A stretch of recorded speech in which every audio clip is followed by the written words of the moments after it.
আপুনি এবাৰ north east ফেষ্টিভেললৈ গৈছিল কোন জেগাত হওঁতে গৈছিলে বেংককত হওঁতে গৈছিল আপুনি ইয়াৰ বিষয়ে আপুনি কি জানে জুবিন গাৰ্গ ডাঙৰীয়া প্ৰতিবাৰে নৰ্থ ইষ্ট ফেষ্টিভেলত যায় নেকি যেতিয়া ফেষ্টিভেল পাতে তেতিয়া যেতিয়া এখন দুখন দেশৰ মাজতে হ'ল আমাৰ নৰ্থ ইষ্ট ৰিজনক যিহেতু ৰিপ্ৰেজেণ্ট কৰিছে তাতে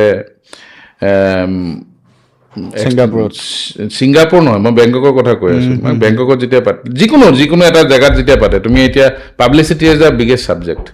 পাব্লিচিটি হ'ব লাগিব পাব্লিচিটি হ'লেহে তাৰ দেশৰ মানুহ আহিব বা সেইখন ষ্টেটৰ মানুহ আহিব সেই ডিষ্ট্ৰিক্টখনৰ পাব্লিচিটি একেবাৰে নীল আছিলে তাতে পাব্লিচিটি নাই কাৰণে আমি দেখাও পাইছিলোঁ যে জুবিন গাৰ্গ ডাঙৰ যেতিয়া গান গাই আছিলে সন্মুখক আমি 50-60টা মানুহ যদি ফটোগ্ৰাফছ কেতিয়াবা যদি দেখাবলৈ দিয়ে তেতিয়া 60-70জন মানুহ এই টিমৰ মানুহে বহি আছিলোঁ তাতে কোনো বেংকক থাইলেণ্ডৰ ৰিজনৰ মানুহ কোনো তাতে নাছিলে লগত যোৱা মানুহ 50-60জন বহি আছিলে আৰু সেই সন্মুখতে জুবিন গাৰ্গদেৱে গান গাইছিলে আৰু এটা বেণ্ডে গান গাইছিলে ফেশ্বন শ্ব' হ'ল আৰু আমাৰ নিজৰ মাজতে আৰু